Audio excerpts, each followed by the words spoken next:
ঈদের দিন ভুলেও করবেন না এই তিনটি কাজ। যারা এই তিনটি কাজ করবে তারা আল্লাহ ও তার রাসূলের কাছে দায়বদ্ধ থাকবে। হাসরের ময়দানে জবাবদিহি করতে হবে। আপনাদের মাধ্যমে মা বোনদেরকেও জানাতে চাই এই তিনটি কাজ থেকে বিরত থাকার জন্য।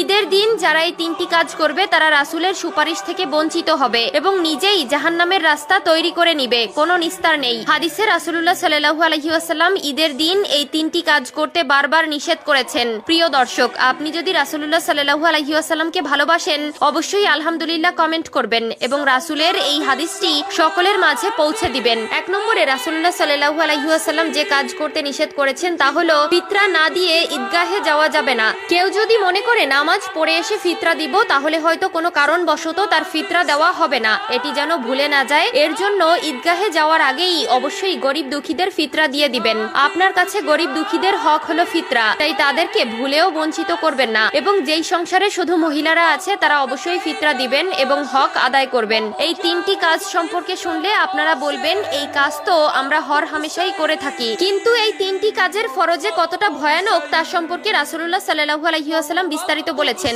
এমনকি যারা না জানেন তারা অবশ্যই জেনে নিবেন এবং সকলকে জানার সুযোগ করে দিবেন। ঈদের দিন কেন রাসূলুল্লাহ সাল্লাল্লাহু আলাইহি ওয়াসাল্লাম এই তিনটি কাজ করতে নিষেধ করেছেন চলুন জেনে নেই। 2 নম্বরে যে কাজ করতে নিষেধ করেছেন তা হলো আত্মীয়তার সম্পর্ক নষ্ট করা। প্রিয় দর্শক, যদি কোনো আত্মীয়র সাথে বা প্রতিবেশীর সাথে সম্পর্ক খারাপ থেকে থাকে অবশ্যই ঈদের দিন সম্পর্ক ঠিক করে নিবেন। আল্লাহ তাআলা বলেছেন এবং প্রিয় রাসূল বলেছেন যারা আত্মীয়তার সম্পর্ক ছিন্ন করে তারা জান্নাতে প্রবেশ করবে না। অবশ্যই ঈদের দিন সকল সম্পর্ক অটুট রাখবেন এবং এই সম্পর্কে যেন মৃত্যুর আগ পর্যন্ত থাকে তা প্রতিজ্ঞাবদ্ধ হবেন। আত্মীয় বা পরিবার বা প্রতিবেশীর মনে কষ্ট দিয়ে আল্লাহ ও রাসূলের মনে কখনোই জায়গা পাবেন না, বরং আপনার জন্য জাহান্নাম অবধারিত। মনের মধ্যে হিংসা বিদ্বেষ দূরে রেখে অবশ্যই আল্লাহর নিয়ামত লাভের জন্য আত্মীয়তার সম্পর্ক সবসময় মজবুত রাখবেন এবং ভালো রাখবেন। 3 নম্বরে যে কাজ করতে নিষেধ করেছেন তা হলো ঈদের দিন রোজা রাখা। প্রিয় দর্শক, ঈদের দিন রোজা রাখা সম্পূর্ণ হারাম। ভুলেও এই দিন কেউ রোজা রাখবেন না।